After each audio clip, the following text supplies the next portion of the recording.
At 34 years of age, the Martin Luther of 1517 was a little-known Augustinian monk plagued by thoughts of his own sins and failings. Luther, in his own words, suffered from an extremely disturbed conscience.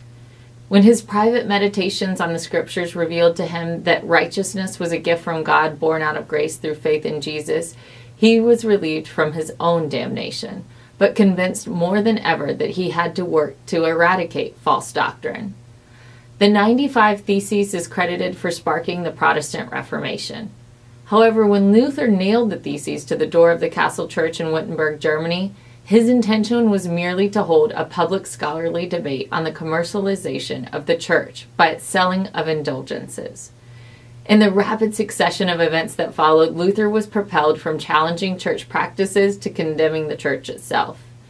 Aided by the rise of the printing press, the prolific writings of Luther spread like a firestorm throughout Europe to a growingly literate public starved for teaching. As a Protestant, I have tortured feelings regarding the person of Martin Luther. Luther must be credited for the revolution in Christianity that brought the Bible back to center stage. His eloquent teachings on salvation and justification may be taken for granted today, but they were nothing short of earth-shattering in 16th century Europe. However, Luther had many personal shortcomings. A hypochondriac known for his hot temper and manic behavior, Mark Knoll, in his book Turning Points, writes, "It is not for propriety or diffidence that Luther is remembered in the history of Christianity." However, it is Luther's hateful teachings on the Jews that forever blacken his name, tainting his Reformation success. In the earlier years of his life, Martin Luther condemned the Catholic Church for its treatment of the Jews and deemed Jewish obstinacy towards conversion as reasonable given their torturous treatment at the hands of the papacy. In his article, Jesus Christ Was Born a Jew, written in 1523, Luther sympathized with Jewish history, saying that if he had been a Jew and had seen blockheaded Christians teach, he would have sooner become a hog than a Christian. Because of statements like these and his love for Hebrew, Luther's Catholic enemies accused him of being a crypto-Jew, trying to destroy the papacy. Luther no doubt believed that a reformed Christianity stripped of false doctrine and bound to the scriptures would attract Jews to convert voluntarily. He often protested against forced conversion. He defended Jewish integrity, saying, if it were proper to boast of flesh and blood, the Jews belong more to Christ than Gentiles. At some point, though, Luther even met with his Jewish apologists to explain his interpretation of certain Old Testament messianic passages. When they refused to accept his exegesis over their Talmud, Luther refused to ever meet with Jewish leaders again. When Jewish converts never materialized and Jews were no more inclined to Protestantism than Catholicism, Luther's views changed radically. A disillusioned Luther became a loudspeaker for the world's most ancient hatred. He began preaching violent, anti-Semitic rants, publishing 5 treatises on the subject. In 1543, 3 years before he died, Luther wrote On the Jews and Their Lies. Luther was known for a coarse writing style. It was popularized in that century with its many pamphlets. But this paper went to new depths and can arguably be called the first popular work of modern anti-Semitism. He warned Christians to be on their guard against Jews, since in their synagogues nothing is found but a den of devils and defaming of God. Luther claimed the Jews had sunk into abysmal, devilish, hellish, insane baseness, envy, and arrogance. He said they were full of the devil's feces. He went on with such poisonous rhetoric for 65,000 words. Luther called on princes and nobles to burn down synagogues and Jewish schools, raze Jewish homes, forbid Jewish teaching or texts, confiscate Jewish wealth, and expel Jews from Germany. Luther's last words ever spoken from a pulpit were a declaration that if Jews refused to convert, Christians should neither tolerate nor suffer their presence in our midst. Going beyond mere suggestions, Luther was complicit in driving Jewish citizens from Germany where he could.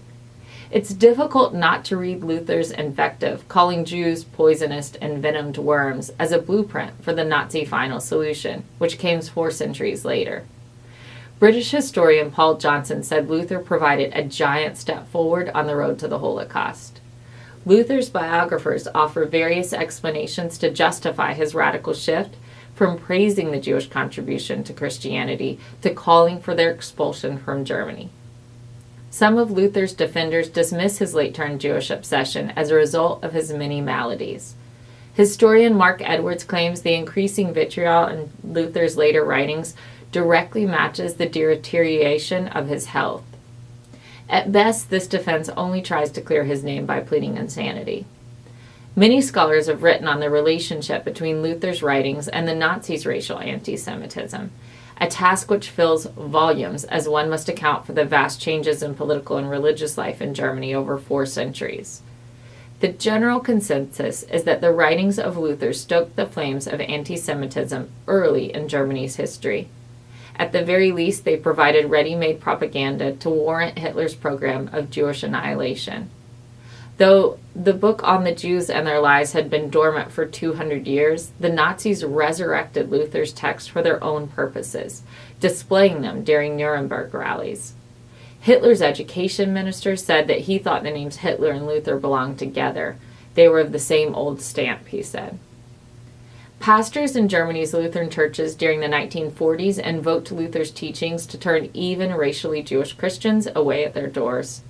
In one of his speeches, Hitler himself described a new German religion. He said, "I do insist on the certainty that sooner or later, once we hold power, Christianity will be overcome and the German church established without a pope and without the Bible, and Luther, if he could be with us, would give us his blessing." These coarse words still make this Protestant cringe. Although the fact that Nazis fostered secular racism is a redundancy worth continually repeating, the earliest seeds of Jew hatred go back deep in Christian history. Hitler, crediting his own Catholic faith, once noted, "I am moving back towards the time in which a 1,500-year-long tradition was implemented, and perhaps I am thereby doing Christianity a great service." However, what the Reformation's tainted history proves is that the roots of the Holocaust reach deep into the Catholic and Protestant traditions. In their book, Why the Jews, Dennis Prager and Joseph Telushkin note that it is instructive that the Holocaust was unleashed by the only major country in Europe having approximately equal numbers of Catholics and Protestants. Both faiths share the blame for breeding a culture of anti-Semitism that readied the majority of Christian eyes to go blind when it came to the Nazi roundups of their Jewish neighbors. In the long term, Jews eventually did benefit from the Protestant emphasis on Scripture, all of it. These Protestants wanted to bring Christianity back to the point where they believed everything went wrong and set it aright. This meant casting aside the rituals and hierarchy of Catholicism and reinterpreting the New Testament through the lens of the Hebrew Scriptures.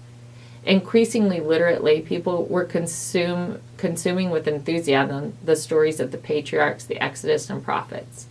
Jewish practices and beliefs became less foreign as Protestants celebrated the biblical narrative, which was now available to them in their own language. Some Protestants chose to highlight Luther's earliest writings, where he defends and affirms the Jews.